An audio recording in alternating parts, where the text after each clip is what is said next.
Hemos solicitado a nuestro invitado, el abogado León Roldós Aguilera, quien nos acompaña el día de hoy, a que nos ayude a que nos dé una luz desde su perspectiva, indicándonos cuáles son los avances que hemos tenido como país hasta la fecha. León, buenos días. Mil gracias, Ricardo, está en su casa. Muchas gracias por recibirnos, allá iba. El abogado León Roldós tiene una amplia trayectoria pública.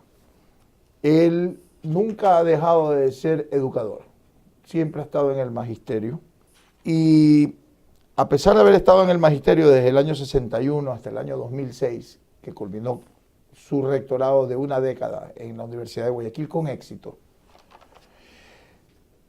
fue secretario municipal de Don Assad Bucarán en julio del 69 y terminó con el doctor Francisco Huerta Montalvo en el año 70. Presidente de la Junta Monetaria entre el 79 y el 81, vicepresidente constitucional de la República entre los años 81 y 84, decano de la Facultad de Jurisprudencia de la Universidad Laica y, ya mencioné, rector de la Universidad de Guayaquil desde el año 94 hasta el 2004. Así es. León, ¿cómo ves tú la situación de la corrupción, de la corruptela, del enmarañamiento que ha habido en esta última década? ¿Le ves salida al Ecuador? ¿Tú ves que hay algún viso de solución para resolver un problema que está dentro de las estructuras mismas de nuestra sociedad? Yo lo veo complejo el tema porque falta transparencia en el Ecuador. A Lenín Moreno hay que reconocerle una apertura a las libertades en el Ecuador, pero a mí se me hace siempre difícil querer entender por qué esa actitud de apertura de Moreno no se traslada a la transparencia total en el Ecuador. Porque yo creo que la década de Correa, y aún antes de la década de Correa, han habido circunstancias que no corresponden a la realidad del Ecuador. Circunstancias de información manipulada, se presentan cosas que no son ciertas, y creo que la circunstancia actual de Moreno le permitiría transparentar todo. ¿Por qué no lo hace? Ahí está mi preocupación, se lo he dicho al propio Moreno, porque, por ejemplo, hoy día convoca Paul Granda a un acuerdo nacional sobre la seguridad social en el Ecuador. ¿Otro más? Sí, dice convoco, y yo estoy de acuerdo, pero la pregunta inmediata es, ¿y los datos que el Seguro Social presenta son ciertos o no son ciertos? Yo aseguro no son ciertos, son falsos. Son falsos no necesariamente porque quieren que sea falso, y no porque falta transparencia en la presentación de los datos. O sea, el Seguro Social tiene un riesgo de colapsar. Y si colapsa el Seguro Social, colapsa la economía ecuatoriana, colapsa el único acuerdo nacional tácito que se llama defender la dolarización. Porque Correa algún rato quiso respetar y recoger la soberanía monetaria en el Ecuador. Pero cuando vio que había un rechazo general, yo diría, degradó, dinamitó la dolarización, pero no llegó a hacerla saltar. Entonces, ese es el único gran acuerdo nacional. Entonces, si mañana pasa algo con la seguridad social, se lleva al único acuerdo nacional que se llama dolarización. Si haya estado no de acuerdo cuando se le impuso, el Ecuador, mientras haya dolarización, piensa que puede respirar. Pero si esta se lesiona, es muy grave. Y para mí, ahí está lo fundamental. Este es un país que requiere transparencia. Tú no puedes llegar a ningún programa de mediano y largo plazo en el Ecuador sin la transparencia. Y el gobierno de Moreno tiene esa gran deuda con el Ecuador. Hay que transparentar las cosas que él recibió. Es fundamental. Porque con los años, él se va a volver, si no lo hace, una especie de encubridor o cómplice de lo que en el Ecuador se haya acumulado de corrupción. De acuerdo, la historia lo juzgará en su momento cuando deje de ser presidente de la República. Yo le escuché una ocasión una frase a Moreno que fue en un conversatorio que habían algunas personas. Dijo, yo no voy a ser ni Correa ni Magua. Hizo algún comentario sobre Correa y sobre Magua dijo, el país lo odia. Yo lo interrumpí, le dije, presidente, eso no es cierto. El país no odia a Magua, lo desprecia, que es peor que odiar, porque fue un gobernante que no tuvo personalidad para tomar decisiones en el momento que debía hacerlo. Lo desprecia, no lo odia, son dos cosas diferentes. Entonces, yo creo que esto es fundamental. ¿Qué dijo él a tu acotación? Bueno, dijo, la verdad que creo que tiene razón. Eso es así. ¿Quién odia a Magua? Nadie, lo desprecia. Fue presidente del Ecuador, que significó nada. Pasó desapercibido. No significó el hundimiento del país con la quiebra bancaria. Así es. Pero lo que tú dices es tan importante en cuanto a la transparencia. Sin embargo, vemos al presidente Moreno muy retaleciente, muy rígido en cuanto a la conformación de esa comisión que ha dado resultados en Guatemala, la CICIG, que tú bien conoces, y que a pesar de que la acusan de excesos de algunos de sus miembros, ha dado los resultados porque ha logrado transparentar lo que ha habido que transparentar. Los procedimientos no los conozco a fondo, conozco algo, pero esos procedimientos son los que están en cuestión. En todo caso, ya se unen más voces por una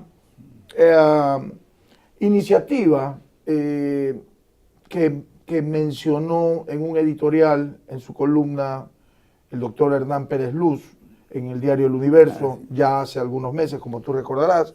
A eso se han sumado algunas voces respecto de este tema. Y eso fue una promesa de campaña del presidente Moreno, que la está incumpliendo. O sea, yo veo que el presidente Moreno, las cosas que trascienden, lo que tú estás diciendo respecto de la corrupción y de la falta de transparencia, que es lo que estás mencionando, él toma ese tema con mucha ligereza. Sorprende a los ecuatorianos. A ver, él lo que expresa en diferentes momentos, en público y en conversación con él, es que eso le corresponde a otros espacios de poder. Perdóneme, le corresponde al gobierno nacional dar la transparencia, porque si algo aparece reservado, por ejemplo, los famosos contratos con China, el presidente tiene la facultad de levantar la reserva, Pues. pero no y si supuestamente, porque he escuchado que dice, es que se levanta la reserva, China nos puede enjuiciar porque la reserva fue pactada. Entonces, abiertamente díganle al presidente de China o al gobierno chino, quiero levantar la reserva. Así es. Y si China dice no, entonces por favor, ¿por qué dicen no? Por ejemplo, yo he escuchado y respeto mucho las famosas asistencias penales internacionales. Una asistencia penal de China, yo no la creo para nada, pero para nada. Coincido contigo. Es un gobierno autoritario. Así es. ¿Qué le voy a creer? En lo comercial abierto, en lo político muy autoritario. Así es. Sí. Así es. En todo caso, es un tema que está en cuestión, está en el tapete y el presidente Moreno, bien, gracias. No dice nada. Sí, no, ahora, yo creo que hay algunos esfuerzos importantes, como lo que hace Iván Granda. Ahí el tema siempre está también en coordinar. Porque Iván Granda sí ha puesto el dedo en la llaga en algunas cosas por encargo de Moreno. Yo tengo que reconocerlo. Pero el tema es, por ejemplo, no puede ser que él se anticipe a hacer una declaración y la fiscal lo llame a decir, tiene que venir acá a declarar. Usted conoce los testaferros. Entonces, yo creo que un gobierno de cualquier tendencia tiene que ser coherente y tiene que coordinar. Y eso es fundamental. Y otra cosa, lo de la reserva en las investigaciones o indagaciones penales hace relación a ocultar temporalmente información mientras esa información tiene el riesgo de ser distorsionada o manipulada. Claro. Pero una vez cerrada la información, tiene que ser de público conocimiento, sea que se llame juicio penal, sea que no se llame. Ya tuvimos un caso con el fiscal Vaca Mancheno, que fue destituido abrumadoramente en el Congreso, precisamente por utilizar como una de sus artimañas esas prácticas que tú estás mencionando. Sí, mire, mi sobrina Marta tiene ahí toda una batalla, porque ella con su Mil Hojas ha reclamado información de causas archivadas porque la fiscalía no acusó y sean archivadas. Y le dicen, no, es que esto estuvo en investigación fiscal y no podía ser tocado. No, si ya declararon santo al personaje, ok, que todo el mundo sepa que era santo. Entonces, ¿por qué? No, y que abran el proceso. Claro. Y que abran el proceso para que lo vean. Ya lo declararon santo. Y allá también iba, León, allá también iba con el tema, y quiero insistir en este tema de la integración de la comisión, que fue una promesa de campaña del presidente Moreno, y que él la está incumpliendo, y que tú me estás ratificando que estás de acuerdo que el espacio del Poder Ejecutivo es quien tiene que hacer la transparencia en este país. Tiene que nombrarse las veedurías públicas. El caso de tu sobrina Marta, yo lo conozco, muy someramente, pero lo conozco. A ella no le permiten abrir las indagaciones, no le permiten abrir los procesos. Cuando ya el tema, todos los tema casos está cerrado, que se declaró que no había responsabilidad, lo publiquemos. Porque hay que conocerlo. Si ya lo declaró un santo, para ponerle la aureola de santo al sujeto, entonces, no puede ser. Entonces tú estás de acuerdo con las veedurías públicas. Y por la transparencia, esto que yo me transparente. Okay. Todo tiene que transparentarse. Entonces, yo admito la reserva durante el momento de la investigación para que no se distorsionen los hechos. Pero ya terminada la investigación, sea porque se acusa, sea porque se archiva, todo abierto, todo abierto. Ok, entonces en concreto, ¿tú estás de acuerdo o estarías de acuerdo con la idea o la iniciativa del doctor Hernán Pérez Luz? Sí, y yo creo que eso es un tema de negociar los términos que está acá. En Guatemala el tema es, perdóname, es parecido a la Revolución Francesa, en que los revolucionarios, cuando veían pasar a alguien a la guillotina, decían yo soy el próximo. Porque eso es lo que ha pasado en Guatemala. O sea, los actores del poder, que entre comillas abrieron el espacio de la comisión, después se vieron involucrados en el tema. Terminaron involucrados. O sea, lo de la Revolución Francesa, el revolucionario estaba sentado y pasaba alguien a la guillotina y ya sabía que él era el próximo, digamos que no. Volviendo al tema de la dolarización, ya que lo has tocado y que fue un acuerdo nacional definitivo. Tácito. Sí. Sí. Y Pancho Suet nos ha dado importantísimos comentarios sobre este tema en este espacio. Alberto Dajic también ha hecho lo propio sobre el tema dolarización. ¿Tú piensas que con todas las cosas que están sucediendo, con lo que se está dejando de hacer, porque todavía hay un déficit de 7.000 millones de dólares más, Ecuador acaba de emitir 1.000 millones de dólares, ¿no verdad?, en deuda al 10.75, que fue un escándalo. A ver, yo lo que digo es, y esta es mi crítica pública, no hay salida nunca solo para patear la pelota. Si tú la pelota la mandas así a la loca, o sea, patear para el futuro un problema, simplemente agrava el problema. Ahora, hay casos como los últimos 1.000 millones, perdóname, no había para girar nada. Porque aclaremos una cosa, en dolarización tú solamente puedes girar los dólares que tienes, porque no puedes hacer emisión. Así es. En la convertibilidad tenía que ser 1 a 1, pero si pecaban, pecaban. Acá no es posibilidad de pecar, es lo que tiene. Entonces tú tienes casos de entidades que en el Banco Central tienen saldos importantes, pero como son el sector público, el Estado dice, entonces no puedes girar porque no hay plata. Entonces están represadas las órdenes de pago porque no hay sobre qué girar. Entonces, para eso fue el crédito, para tener con qué girar. O sea, yo comprendo cuando tú estás arrinconado, dame lo que tengas, pero eso no puede ser lo constante, porque si es lo constante, tengo un déficit de caja, después de 15 días otra vez hago lo mismo. Allá donde voy. Lo que termina es hundiéndote. Por eso debes responder a un plan en que nada es, para mí, con todo respeto, nada es ni satanizado ni sacralizado. Es decir, yo, por ejemplo, con todo respeto, hablan de audiencia pública privada, de concesión. A ver, si el tema pasa porque a dedo le doy esta empresa a tal persona o a tal compañía, porque me pone un billete de $3,000.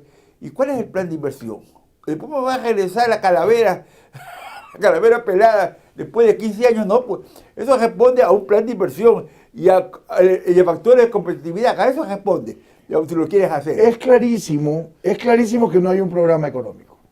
Es clarísimo que no existe y es clarísimo que hay un déficit todavía de $7,000 millones, que no hay, pues. No se avisora, a no ser que, como lo han dicho el economista Sued y el economista Dajik, muy ampliamente han dicho, hay que ir a los organismos multilaterales a negociar un programa, pero no hay un programa, no están trabajando en un programa, no se avisó en un programa, a negociar un programa para un endeudamiento a largo plazo, a bajas tasas de interés, en la cual se vayan cumpliendo los ciclos y que se vayan haciendo los desembolsos correspondientes para que el país no siga con este cúmulo de huecos en el área fiscal, ¿no?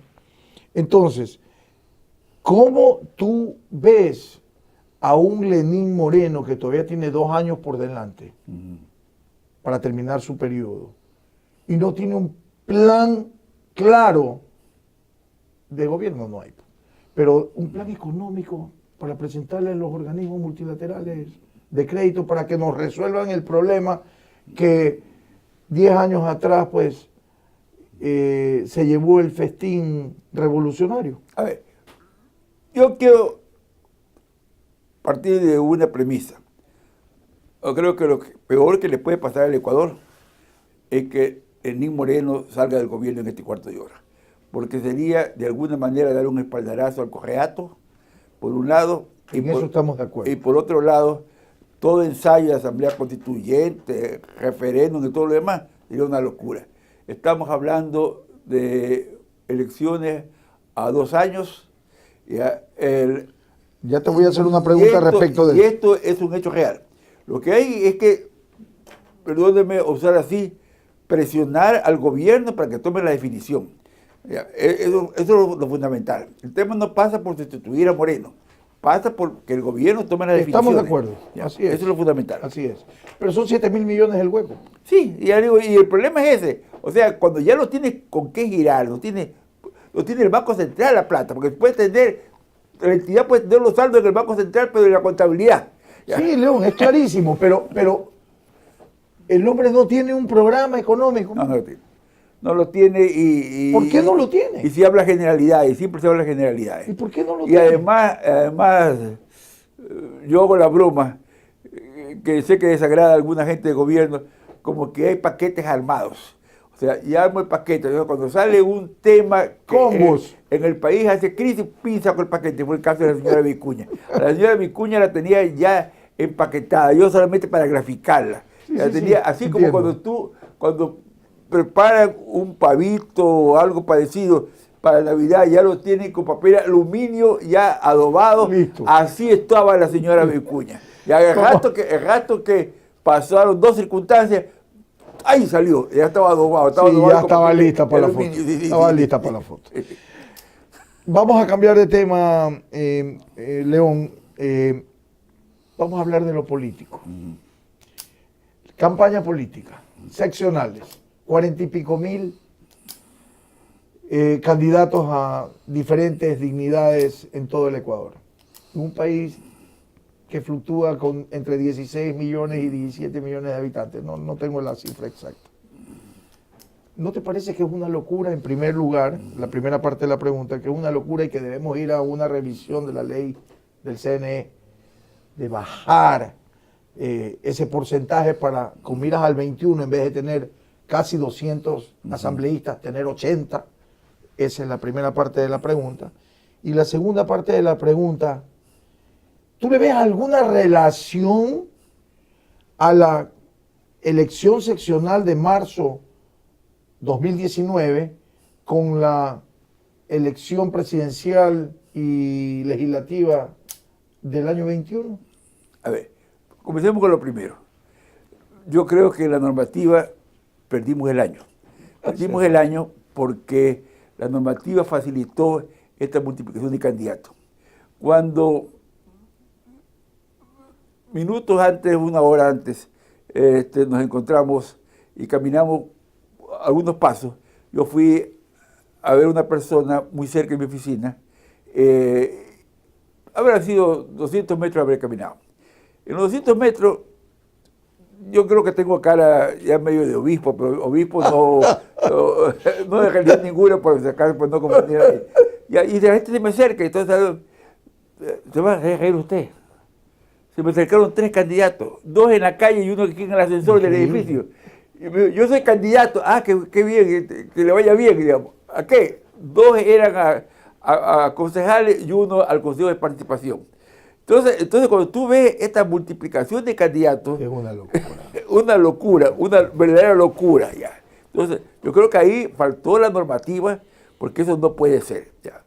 Segundo, vamos a un Consejo de Participación donde hay algunos cuadros que podrían ser buenos, pero en una confusión de una papeleta, ¿cómo va a ser elegido? Cuando aquí debió acabar ese Consejo de Participación y debe haber otros canales realmente que garantice esa, entre comillas, participación y transparencia que el Ecuador quiere. El famoso quinto poder. Porque la mayoría de las personas, cuando cogen la papeleta, no sé cuántos candidatos hay. Más de 40.000. No, para el Consejo de Participación, que no pueden hacer campaña abierta. Usted tiene la papeleta, ¿qué va a votar en 2 minutos con tanta papeleta? Voto cualquier cosa, o voto por 2 o 3 y los demás.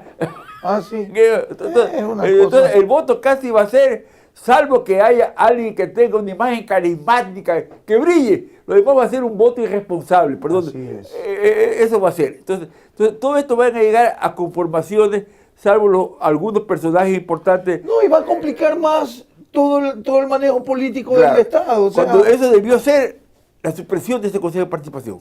Eso debió haberse dado, pero no se dio, ya.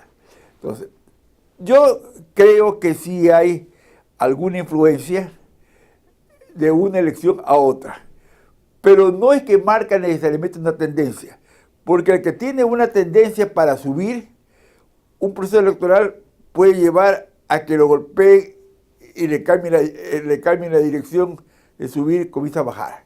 Entonces, yo no es que creo que porque ninguna fuerza política gana un proceso eleccional, mañana tiene una opción. Tenemos ejemplos históricos. Ejemplos históricos.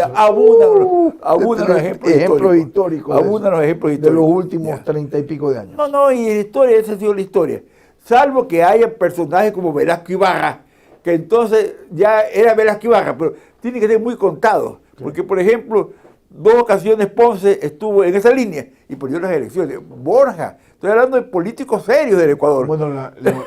Bueno, los Alianza País dicen que Correa es el segundo Velasco Ibarra.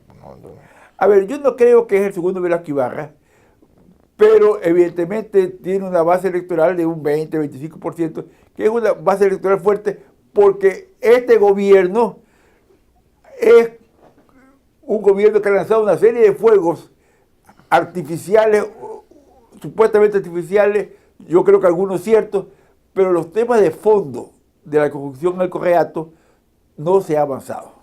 Eso no se ha avanzado. En absoluto. León, yo pienso que las alcaldías de Guayaquil y Quito están muy peleadas. Es importante que Quito, más que nada, solucione su problema. Los quiteños se quejan muchísimo del mal manejo del ayuntamiento, se quejan mucho de problemas de basura, ineficiencia, falta de dinero, excesivo gasto corriente. En fin, los complicó el tema del metro, aunque es una maravilla de obra. Por lo menos así nos las han presentado los ecuatorianos. Y Guayaquil pues sigue un modelo que en algún momento Alberto Dajix hasta hizo un editorial y mencionó que era importante blindar el modelo de Guayaquil por lo exitoso que había sido. Y resulta ser, en honor a la verdad, que ha sido un modelo exitoso, con sus deficiencias y con sus faltas de de efectividad y sus equivocaciones, ¿no? ¿Qué opinas tú sobre el tema, para terminar, sobre el tema Quito, Guayaquil, las dos ciudades más importantes referentes, sin dejar de decir que las otras ciudades no son importantes, pero Quito, Guayaquil, ¿qué opinas tú en cuanto a temas del desarrollo de las ciudades, las planificaciones de las ciudades como metrópolis? Yo creo que aquí la pelea en Guayaquil va a estar entre Cinta Viteri y Jairala, pero que evidentemente marca la continuidad de un esquema de la ciudad. La continuidad no significa solamente cumplir órdenes, eso no es cierto. Al final es la personalidad de quien sea el alcalde.